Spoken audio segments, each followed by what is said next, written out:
Prime minister Narendra Modi Lakshadweep पर जाते हैं और उनके सोशल मीडिया अकाउंट से कुछ तस्वीर और वीडियो शेयर होते हैं। इसके बाद मालदीव के मंत्री प्राइम मिनिस्टर मोदी पर टिप्पणी करते हैं। इसके बाद भारत में मालदीव बाइकआउट ट्रेडिंग होता है। लेकिन अब मालदीव और भारत के रिश्ते खराब होते जा रहे हैं। एक तरफ मालदीव के राष्ट्रपति मोहम्मद मोइजू 5 दिन के चीन दौरे से वापस लौटते हैं और कुछ समय बाद ही वह अपने देश से भारतीय सैनिक को हटाने को कहता है। लेकिन सवाल यह है कि मालदीव में भारतीय सैनिक कर क्या रहे हैं। इसे समझने के लिए हमें 1988 में जाना होगा, जब मालदीव के राष्ट्रपति मोमुन अब्दुल गयूम की गवर्नमेंट को तख्ता पलट से बचाने के लिए इंडियन आर्मी मालदीव जाती है। तब से लगाकर आज तक दोनों देशों के बीच बेहतर संबंध है। इसके बाद इंडियन गवर्नमेंट 2010 और 2016 में मालदीव को 2 हेलीकॉप्टर मदद के तौर पर दिए गए। इस समय मालदीव में अब्दुल्ला यामीन अब्दुल गयूम की सरकार थी। लेकिन 2018 में मोहम्मद सोलिह की सरकार बनने के 2 साल बाद भारत एक विमान तोहफे में देता है और यही से भारत मालदीव संबंध बेहतर होते हुए भी खराब होने लगे। लेकिन आप सोचते होंगे कैसे, तो चलिए इसे भी समझ लेते हैं। दरअसल मोहम्मद सोलिह को भारत समर्थक माना जाता है। इसी वजह से मालदीव के विपक्षी राजनीतिक दल इसका विरोध करते हैं। लेकिन इसी बीच मालदीव में हेलीकॉप्टर और विमान के संचालन और मरम्मत के लिए 70 से ज्यादा भारतीय जवान मालदीव में तैनात किए जाते हैं।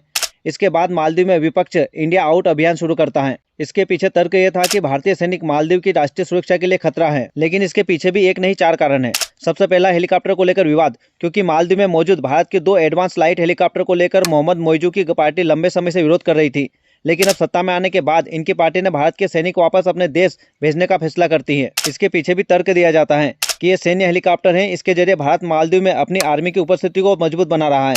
जबकि भारत सरकार ने स्पष्ट किया है कि हेलीकॉप्टर सिर्फ लोगों की मदद के तौर पर दिए गए हैं। इसके अलावा दूसरा कारण भारत को लेकर पारदर्शिता की कमी भी है, क्योंकि मालदीव समुद्री सुरक्षा को लेकर काफी ज्यादा भारत पर निर्भर रहता है। इसके अलावा भारत, मालदीव और श्रीलंका के सैनिक मिलकर समुद्री अपराध को कंट्रोल में रखते हैं और यही उस समय की मोहम्मद सोलिह की सरकार अपने लोगों को ये बताने में नाकाम रही और इसी का फायदा वर्तमान सरकार को मिला। एग्जाम्पल के लिए मोदी जी का 60 साल। इसके अलावा तीसरा कारण मालदीव की नई पुलिस एकेडमी, जो भारत की मदद से मालदीव के उड्डू में बन रही है, जिसमें पुलिस को ट्रेनिंग के साथ लॉ की पढ़ाई दी जा सकेगी, जिसका मोहम्मद मोइजू की पार्टी विरोध कर रही है। उनका आरोप है कि इस कैंपस में 150 से ज्यादा भारतीय अधिकारियों के रहने की व्यवस्था की गई है, जो मालदीव की सुरक्षा के लिए गलत है।